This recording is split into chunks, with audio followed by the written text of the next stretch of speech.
Journaliste et j'ai été agressée, bastonnée par des éléments de la police nationale.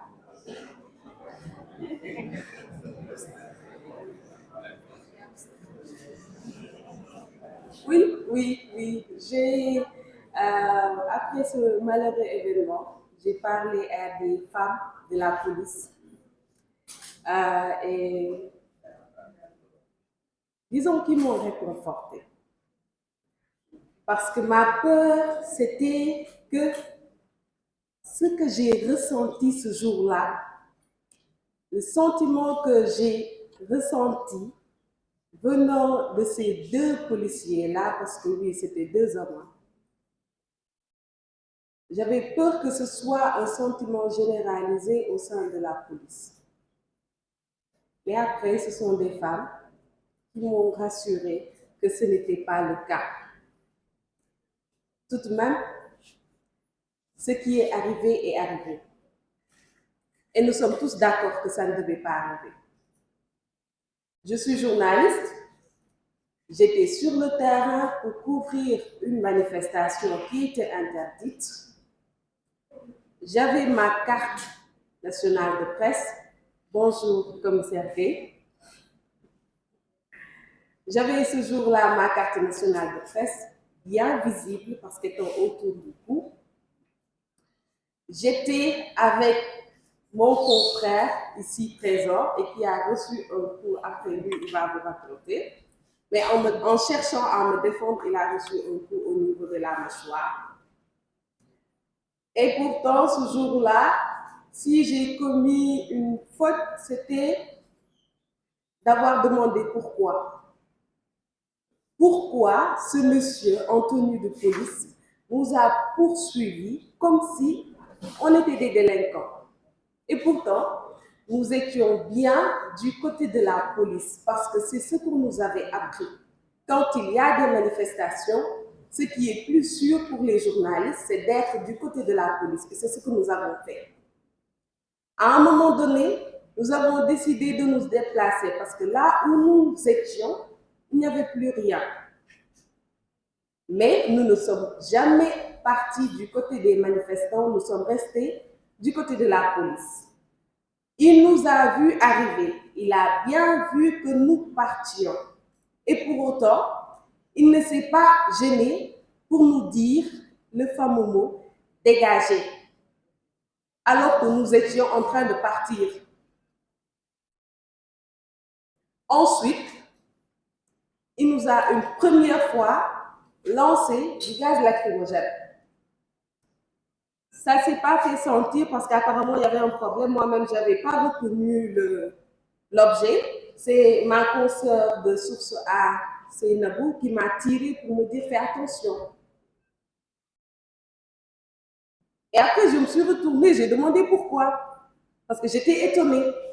À ce que je sache, nous n'avions rien fait d'anormal. Nous étions en train de partir. Je me suis retournée et oui, je lui ai demandé pourquoi. Et ensuite, il nous a encore lancé du gaz lacrymogène. Et oui, je me suis encore retournée pour lui demander pourquoi. Pourquoi nous devrions subir cela? On avait l'impression qu'on était en train de subir une colère. Pourquoi? Et c'est là qu'il m'a arrêtée, mais de manière très sauvage. En venant ici, j'ai encore regardé la vidéo. Et oui, je suis encore choquée par cette brutalité de la part d'une personne censée me protéger. en tant que citoyenne sénégalaise, en tant que journaliste étant sur le terrain. J'ai toujours cru que sur le terrain, avec les policiers, ils ne devraient pas avoir ce genre de problème-là puisqu'ils ont leur mission. Nous aussi, nous avions notre mission. Ils m'ont arrêté. Le monsieur m'a tiré. J'avais un foulard, comme d'habitude. Il m'a tiré par le foulard. Il m'a amené jusque derrière le fourgon et bim, ça commence. Des gifles et des coups. Oui, c'est ce que j'ai subi. Bon, alhamdoulilah, c'est vrai que j'avais perdu connaissance, non pas par la brutalité des coups reçus, mais parce que je suis spasmophilie. Et ces coups ont déclenché une crise. Alhamdoulilah, aujourd'hui je suis là, je rends grâce à Dieu, parce que peut-être d'autres à ma place auraient passé le trépas. Donc, je me pose encore des questions. J'aimerais bien le rencontrer. Quand j'ai mis le numéro 6.118, certains m'ont dit que ce n'était pas un matricule, mais c'était juste un numéro pour identifier les gilets qu'ils portaient. C'est ça, non? C'est ce qu'ils m'ont dit. En tout cas, il avait sur le gilet qu'il portait 6.118. Et j'allais oublier. Le même jour, quand il était en train de me bastonner, un autre est venu pour dire ma barquelle. Dans ma barquelle. C'est ce qui s'est passé. Donc, j'ai une question. Est-ce que les policiers ne sont pas des citoyens sénégalais comme vous et moi? J'ai porté plainte. Oui, parce que je veux voir le visage de mon agresseur. On m'a demandé de pardonner. Je n'ai pas de problème. Mais il n'y a pas pardon sans justice. J'ai déposé une plainte. Jusque-là, rien. Mon confrère, lui, cela dit. Il s'est rappelé qu'il n'y a qu'une seule fois qu'une plainte de journaliste contre un policier a eu une suite. Sinon, pour les autres, c'est rien.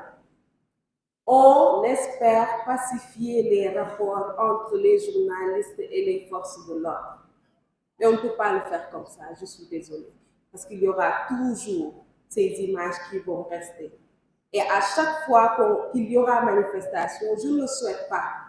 Mais les journalistes pourront se dire, attention, à tout moment, on pourrait subir ce que Absa a subi. Donc oui, monsieur le directeur de la police, veillez à ce qu'il y ait justice quand il le faut. Je vais m'en arrêter là. Désolée de vous avoir traumatisé.